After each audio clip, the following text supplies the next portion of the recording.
कबीरा धीरज जे धरे, हाथी मन भर खाए। बिन धीरज के कारण स्वान घरों घर जाए।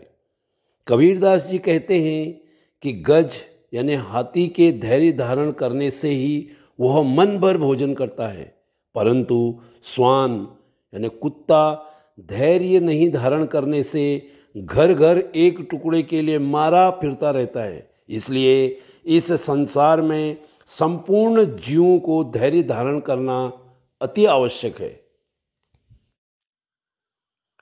धैर्य हमारे जीवन में बहुत महत्वपूर्ण है।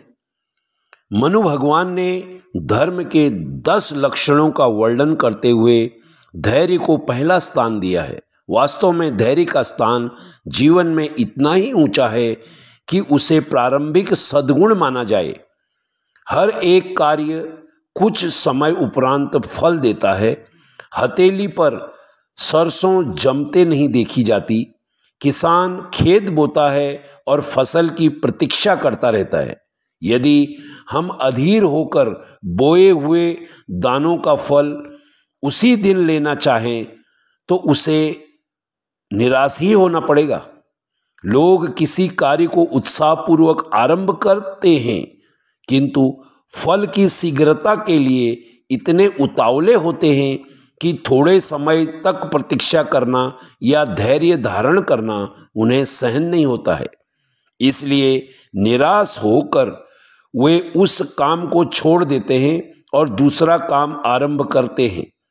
फिर वह दूसरा काम छोड़ना पड़ता है। इसी प्रकार अनेकों अधूरे काम अपनी जिंदगी में छोड़ते जाते हैं। सफलता किसी में भी प्राप्त नहीं होती। असफलताओं की एक लंबी सूची अपने साथ लिए फिरते हैं। अयोग्य और मूर्ख बनते हैं तथा लोग हंसाई कराते हैं। प्रतिभा, योग्यता, कार्यशीलता, बुद्धिमत्ता सभी कुछ उनमें होती है, पर अधीरता और उतावलेपन का एक ही दोष उन सारे गुणों पर पानी फेर देता है। धर्म का आरंभिक लक्षण धैर्य ही है। हमें चाहिए कि किसी कार्य को खूब आगा पीछा सोच समझने के बाद आरंभ करें, किंतु जब आरंभ कर दें तो दृढ़ता और धैर्य के साथ उसे पूरा करने में लगे रहें। विषम कठिनाइयां, असफलताएं, हानियां प्रायः हर एक अच्छे कार्य के आरंभ में ही आती देखी गई है, पर यह बात भी निश्चय है कि कोई व्यक्ति शांत चित्त से उस मार्ग पर डटा रहे तो एक दिन पथ के वे कांटे फूल बन जाते हैं और सफलता प्राप्त होकर रहती है।